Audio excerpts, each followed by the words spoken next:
La vida después de la vida.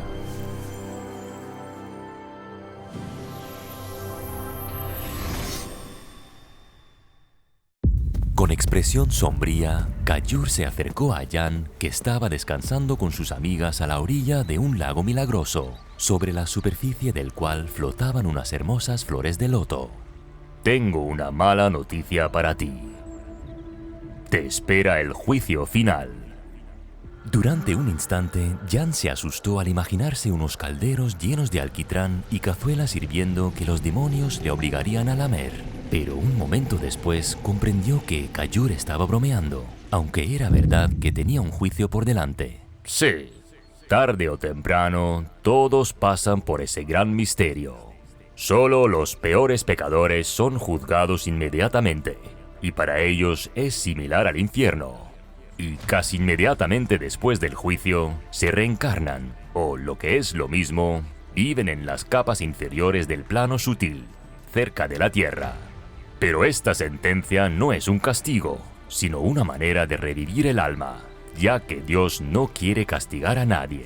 Ilumina a la gente, les hace comprender la verdad, aprender la forma correcta de ver la vida. Y cuanto antes comprende todo esto una persona, antes dejará de sufrir y vivirá en la gracia de Dios. Unos ángeles se acercaron volando a Jan y se lo llevaron a una imponente iglesia de color blanco, llena de luz divina y la presencia del Todopoderoso. Al llegar allí, a Jan le pareció que se había dividido entre su ser habitual y la parte más sublime y espiritual de su alma, que hasta aquel momento parecía estar durmiendo y no se despertaba muy a menudo. Ahora se veía desde fuera, desde esa parte sublime de su alma. Toda su vida empezó a pasar ante sus ojos, pero la estaba viendo de otra forma. Sentía a la vez a todos los participantes de cualquier acontecimiento, sus ideas, sentimientos, preocupaciones, sensaciones físicas y perspectivas en esa situación.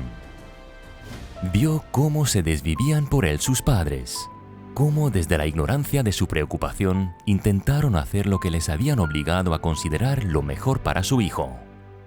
Sintió gran compasión por ellos y vergüenza por su actitud grosera y por haber desdeñado su amor y cariño. Por un lado, veía cómo, con la ayuda de su descortesía y rechazo hacia ellos, defendía su libertad, lo que consideraba que era lo correcto para él, su individualidad. Pero por otro, sintió compasión y el entendimiento de que, con cada uno de sus actos, deseaban hacerle bien, aunque ese bien fuera desagradable y una afrenta a su independencia. Vio cómo lo arrastraban a la escuela, cómo le obligaban a estudiar, cómo se resistía y protestaba constantemente ante cualquier intento de educarlo, lo desagradable y triste que resultaba su actitud, sus constantes acusaciones de que estaban coartando su libertad y sus intereses. Sentía su dolor, su preocupación por su destino, su sufrimiento por las tonterías que hacía y por las quejas que los profesores tenían de él en las reuniones con los padres. Se vio a sí mismo cuando estudiaba en la escuela, cómo los profesores, desde su ignorancia altruista, intentaban honestamente hacer de él una mejor persona, transmitirle lo que ellos consideraban conocimiento y lo mucho que les costaba por su constante resistencia y sus gamberradas. Y ahí estaba, diciendo groserías a su profesora de álgebra, tirando una revista de encima de su mesa y cerrando de un portazo. Ahí estaban él y sus amigos, vertiendo pegamento en una silla, y la profesora sentándose, levantándose bruscamente, perdiendo el equilibrio y cayendo de costado junto con la silla. Sintió el dolor de la maestra y el sufrimiento que le producían sus tonterías. Este acto empezó a hacerle sentir incómodo y avergonzado. Y ahí estaban, colocando un cubo lleno de orina encima de la puerta, empapando al profesor al entrar. Sintió su bochorno, su enojo indefenso, su irritación con los alumnos. Este hecho despertó en él un sentimiento de culpa y arrepentimiento. Ahí estaba con sus amigos, golpeando al debilucho de Goka, burlándose de él. Le tiraba de la nariz, haciéndole daño, le pateaba el trasero y sintió el dolor y el miedo de Goka, su estado depresivo, y este acto despertó en él lástima y compasión. Y ahí estaba él mismo recibiendo una paliza de sus enemigos de la clase rival, que lo hundían en un charco de barro delante de toda la escuela, levantándose todo mojado mientras se burlaban de él y lo acosaban. Sintió su estado de desprecio y autocomplacencia, y se entristeció porque estaban arruinando sus almas al cultivar cualidades negativas en ellas. Y ahí estaba él, enfurecido por una rabia impotente, imaginándose que golpeaba, torturaba y mutilaba a sus enemigos. Y aunque fuera solo su imaginación, sintió de verdad su dolor y sufrimiento, si bien fue un sentimiento más débil que los reales. Sintió remordimientos por haber permitido a la malicia y el rencor apoderarse de él y haberse imaginado aquellas escenas tan crueles. Y ahí estaba conociendo a Inna. Él solo quería sexo, y ella buscaba un amor para toda la vida. Se sintió culpable por únicamente haberla utilizado con ese fin y por haberla mirado solo con posesividad y celos infundados. No era un amor sincero. Sintió la reclusión de Inna en sí misma, sus preocupaciones, cómo pensaba constantemente en él, su cariño y su propia frialdad e indiferencia hacia ella. Los constantes reproches e insultos que ella tuvo que sufrir, y se torturó por no haberle dado el amor y la ternura que deseaba. Por cómo en una noche de borrachera la cambió por una jovencita en los lavabos, y cuando ella se enteró fue demasiado para ella y se echó a llorar. Él le escupió y se fue, sin ni siquiera intentar tranquilizarla. Sintió todas sus ideas, su sufrimiento, vio el mundo a través de sus ojos y comprendió con horror que nunca había conocido ni entendido a la persona que tenía a su lado. No comprendía cómo ella había podido tolerar sus desplantes, su indiferencia y groserías. Y entonces sintió su apego hacia él, que era la persona que más quería. La idea de haberla tratado de forma tan cruel, sin comprender ni responder a sus sentimientos, le amargó. Cómo había tolerado todos sus desplantes, sintió una gran compasión por ella, por haber conocido a una persona tan estúpida e insensible como él. Ni siquiera conseguía comprender cómo había podido quererle en absoluto, cómo podría alguien soportar todo lo que hacía. Y vio que ella experimentaba una gran necesidad de amar a alguien, de estar con un hombre, tener pareja. Por primera vez se vio a sí mismo y al mundo desde los ojos de la mujer, y le sorprendió lo diferente que era su percepción. Para él, ella solo era una de muchas, que solo usaba para satisfacer su lujuria, y solo porque ella lo había perseguido, porque a él le venía bien, para ser como todos los demás. Todo hombre tenía varias chicas, ¿por qué no él? Y en cambio para ella, él era su ser más querido, el centro constante de sus pensamientos, él y todas las cosas a las que nunca había prestado atención. Su mirada, sus palabras, el latido de su corazón cuando dormía a su lado. Él solo veía en ella a una chica bonita que se abría de piernas y le seguía como un perrito faldero. Nunca le habían interesado sus emociones, sus ideas ni su mundo interior. Solo le importaba su propia percepción.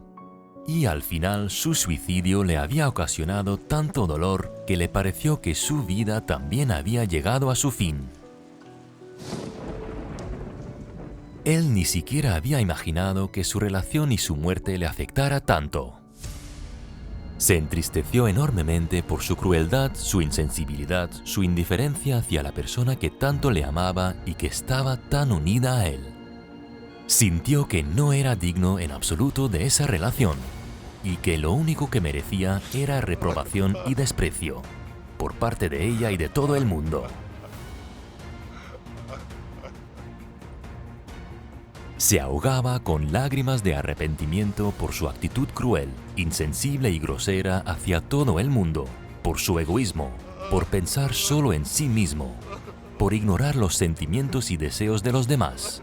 Vio desde fuera su relación con sus amigos y conocidos, su constante prepotencia, su enfermiza competición por ver quién era mejor, quién tenía más dinero, quién llevaba la mejor ropa, su envidia de aquellos que, según los estándares de una sociedad enferma, parecían ser mejores, más listos, más ricos, tener más éxito, chicas más guapas, mejores coches.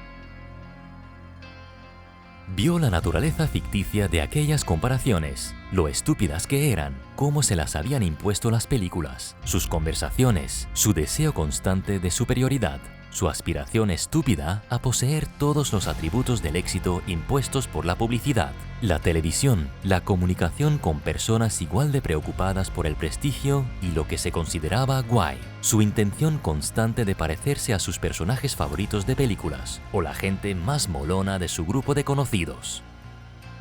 Le dio risa y vergüenza al mismo tiempo haber jugado al estúpido juego de seguir lo guay, la envidia, las comparaciones y, al mismo tiempo, considerarse la persona más especial, inteligente y libre de las convenciones de la sociedad, ya que estaba totalmente inmerso en ellas, al igual que el resto de los chicos de su círculo.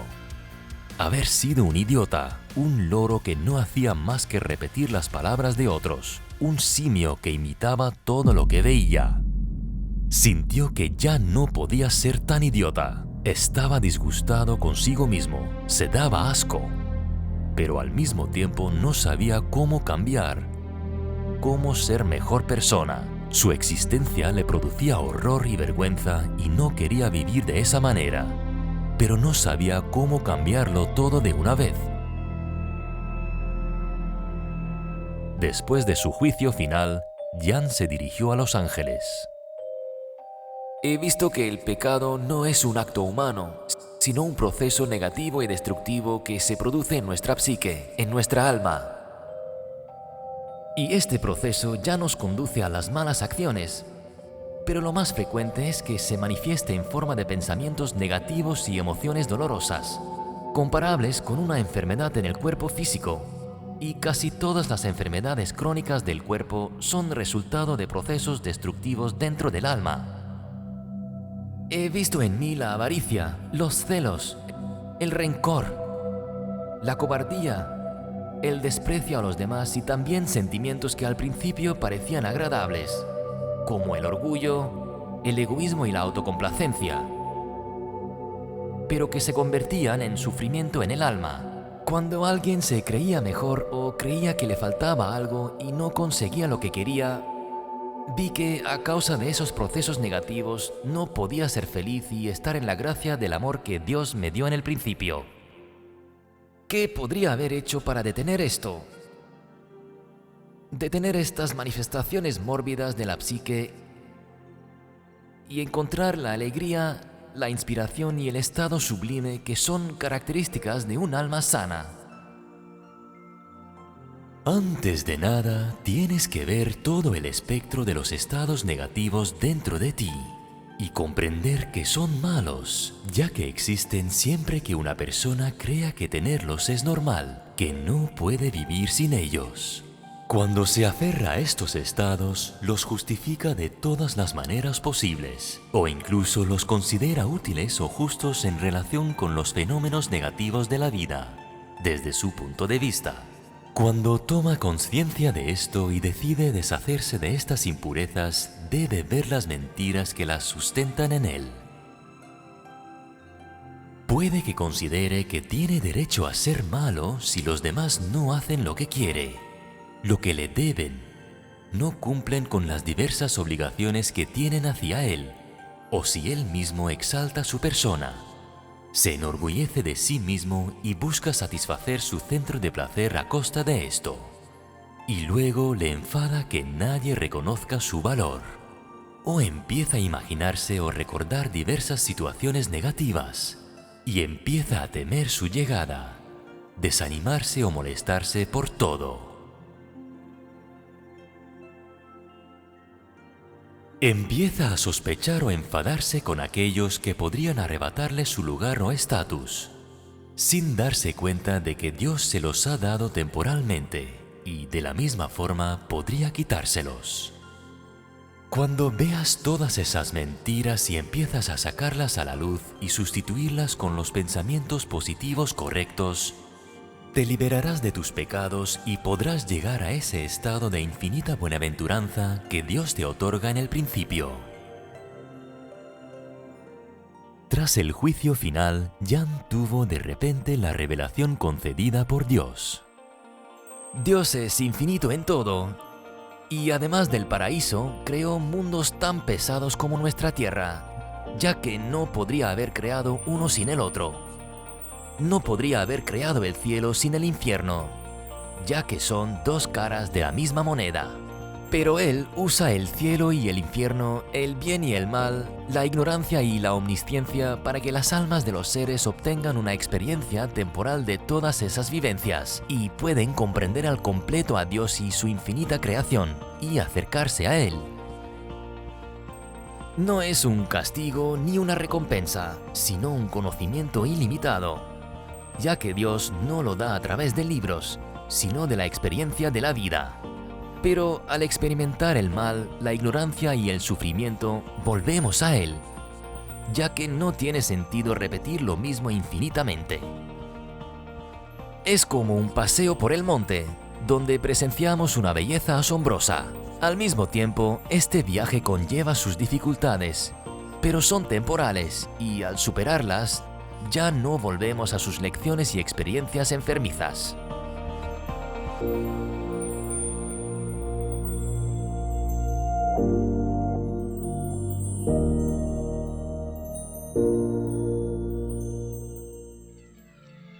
El cómic está basado en el libro La vida después de la vida. Leer La vida después de la vida en el sitio web amazon1.org/books.